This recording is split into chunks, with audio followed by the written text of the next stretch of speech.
Right. Muri Zimbabwe zvadhakwa. Muranda wangu Hezekia kuti aronge zvemusha wake nekukasira nguva yake yakwana. Ndakuda kumutora.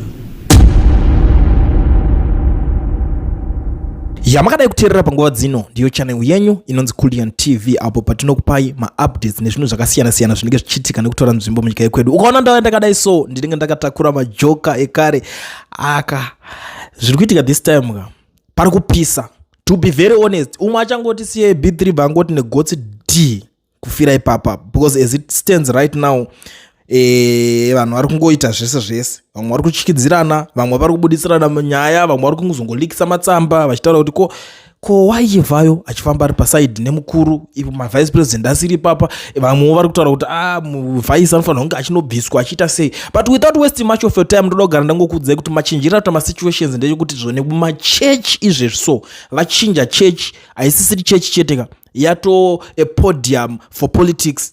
Kuti uchaenda uchanonzwa zvedenga dzato nyaya dzekare dzidzidzi imbonzwai futi zvekutaurwa nevakura dzokera kudenzera mbuya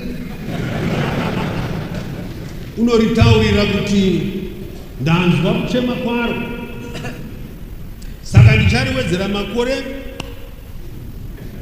hapasisina kuwirirana kana kurespektana kana kuita sei. Right, nyaya yehombe iri kupisa panapa iri kutaurwa inyaya yamambo Hezekia. If you guys still remember that issue kunana second kings chinchi ikokoko kuna vanhu vanyoverenga bhaibheri zvekudaro handiti kana makaverenga nyaya iyo iri mubhaibheri yaking Hezekia akatonga zvakanaka.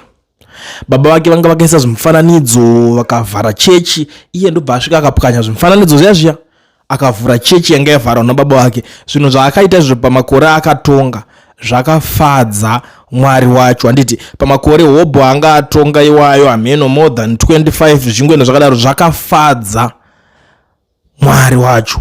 Afara ndokuti chionaka ndichituma muranda washe kuti asvika achikuudza kuti nguva yako yapadhuze yekuti uchibva, nguva yako yekuti uchifa. Because kare chaitika madzimambo vanga vasingaiti zvaya zvekuti unobviswa zvikonzi nguva yako yakwana achibva usire mumwe. Madzimambo aibviswa nerufu. Wotoziva kuti mambo ninga achatonga kana ngava achararama 100 years kana achazorarama 200 years ameno zvaingoenda zvakadaro. But panapa muri Zimbabwe nyaya iri kuzoitika this is a deep parable iri kushandiswa panapa kuti Hezekia akazochema kuna Mwari akati vanhu vacho vari papa pamapenzi hapana angambogona kana kuningirina zvandinoita inini, hakuna kana angambogona kumbotonga the way andinoita inini, dai mamboitawo kuti sinzi ndiri munhu angagona basa, sinzi ndakaita zvakadai so chindipai 15 dzekuti ndimbo it's like akangokumbira zvakanzi chienda unomuudza kuti ndakuwedzera 15 but hanzi kumberi kwacho kwanga kune ma consequences. Icho pakauya hondo yaNebhukazi vasori iye Manje nekuzungaira kuya ndokuchienda ndokubva anotaridza apuwa ndokuigirwa zvipo ndobva achienda zvikanzi hande ndokurakidza pane arikari tisingakundwe. Saka tiri kuti chii panapa?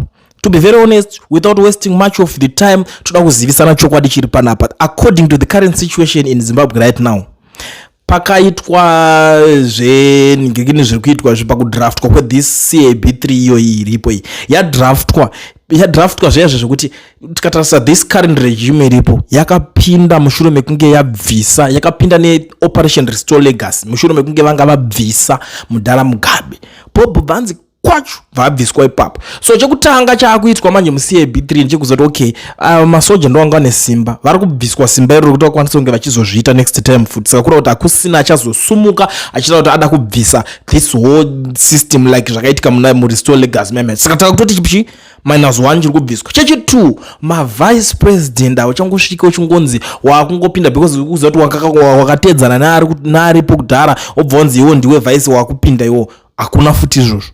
Pandonzi parliament ndo yakutosarudza vanhu vese kana uyo uchingowaningirina vanongokanda mazita emabhiza avari kuda mudariro vovhotera vavari kuda akatowina yeye apinda yeye vokontinya vachienda. Vamwe ndo vari kuti hatikwanisi kuti tirambe tichigamuchira futi izvozvo at the end of the day kuti uyu anga aripo dai akadai. Saka panonzi ngatimboconfuse tomboisa manew faces but zvinhu izvi zviri kupa disadvantage kune varwi vehondo yerusununguko. Let's be very honest panapa, varwi vehondo yerusununguko vari pa disadvantage.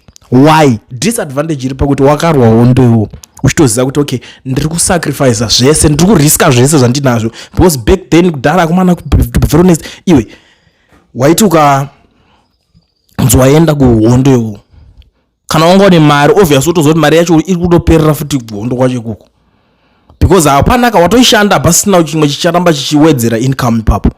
That was the first disadvantage. Wapedza ipapo panzi une chakati une twese twaunato tungava tunoita nga tunobatika twese twaipera. Chero mukadzi chaiwo waigonotomuluza because waigonongosvika mukadzi potonzi pamba pako pakazongopfura nemagandanga vachiko akabikira magandanga uyu unongoziva nyaya yekubikira magandanga up to now izvi so kune vamwe vanhu kuti vari kutochengeta vamwe vana vakatongozongosiyana nazvo but because of nyaya dzema-DNA dzako vakungogamuchira chingoti alright ndizvo zvogomba rina mwana.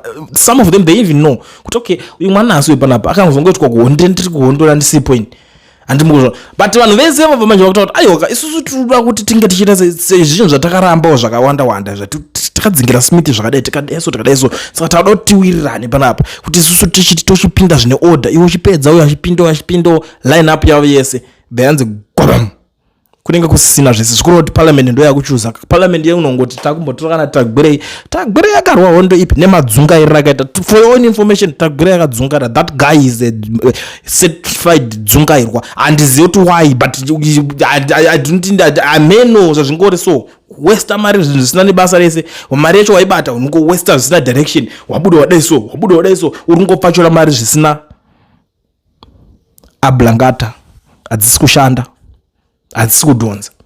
Saka unobvonzi munhu angadaronzi akutonga munokwara nekutambisirwa mari ndo zvimwe zvezvinhu zviri kukuningira ende munhu iye anobvanzi osvika achinobvutira nebhiza because nhasi pakanzi izvezvi so kusaidi kweningira kupati yavo ponzi pari kuiswa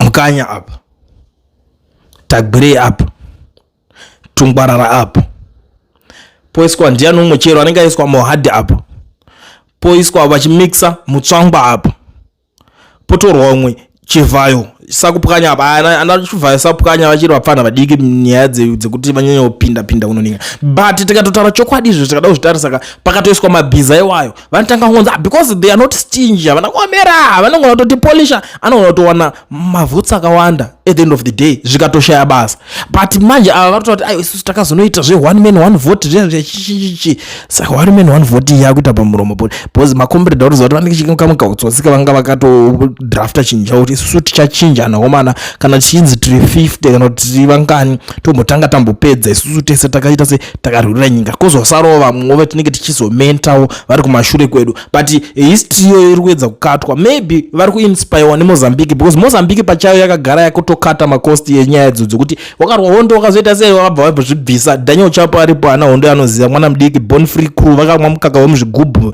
ndo vaimwa manani nemalactogen hapana chavanoziva nezvehondo wakuzvinzwisisa nyaya dzacho saka vanongonzi imwe hamuna yemakarwa but ane zvimwewo zvaanenge achiita se achipindapindana nadzo obva anozongonzi aiwa ndo masenior members epati saka umu manje mupati yazara vanhu vayo but ndiri kuona vanhu vakawanda vakaita samachina masa vari kuzobuda kutaura kuti aiwa zve one man one vote zvamuri kutaura zvina basa izvo zvatakanotora kuhondo tatisina basa ne one man one vote isusu we all know tichina masa kutaura rubbish. That's why vachimutuma unoita maprojects asina musoro kuti enda unokomishona bin why because vanoona kuti kutaura marara ndokounomecha ikoko ndomastandards vamwe vari kuenda komishona zvinhu zvinobatika iwe unonzi komishona bin legacy yako inosara ichinzi makavhura bin what for ranga ririrei nhai vana vanozouya next generation voudzwa kuti pane munhu akazomboningina hazvina musoro unenge watowo Mr. B saka ndo anozobuda ivo vari kubuda uchiti aiwa izvozvo zvese zviri kutaurwa zvina basa isusu hatina kumbonge tarwira nyaya idzodzo kwayenge iri nyaya yekuti anzi kana pane ane proof ngaandipo maminutes ezvinhu patakawirirana izvozvo tichitaurirana nawo chimwe chakuitika magenerals ana mapuranga Winston Sigauke mapuranga uyu ari kutotaurawo zvaari kutaura ari kuti we are going to elections in 2028 as scheduled is constitutionally mandated as the people of Zimbabwe are entitled to not 2030 madness, not for a referendum that nobody asked for, not after constitutional amendment that removes the people's right to directly elect their president, not after the machinery of CAB3 nonsense has finished doing what it was actually designed to do. 2028, full stop. When those elections come, when the people of Zimbabwe walk into the polling stations with their ballot papers and their sovereign right, the ZANU-PF candidate on that ballot will be General Consultancy Chiwenga. Murikubata manje magenerals vaita se vatotanga tobheka mumwe zvotongopera zvakadaro, but zvichingori papapo Chinamasa made that remarks ari kutaura ine politbirikini kwake iko iweonoka yenyaya CAB3 yaari kutaura iyoyi ari kuti amendment bill number 3 will pass through parliament, is insisting there is no opposition strong enough to block it.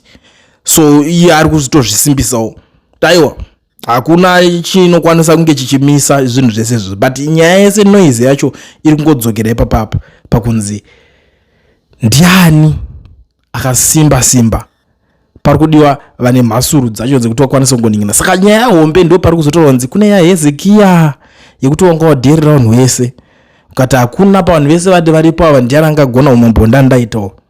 Ndo nyaya yacho ndanga ndongoti ndikuendeka kubatira, but ndichadzoka tichizoionesana kuti tinogumira kupi panyaya iyoyo because iri kupisa. Kana uchingori muSouth Africa uchida kuregisterwa company uvovhurwa FNB business account usina work permit kana study permit, zvinhu zvaizi mazuva pane company inonzi Education Research, number ndidzo dziri kubuda, flyer ndiro contact them, number ndo dzabuda ndataura kare.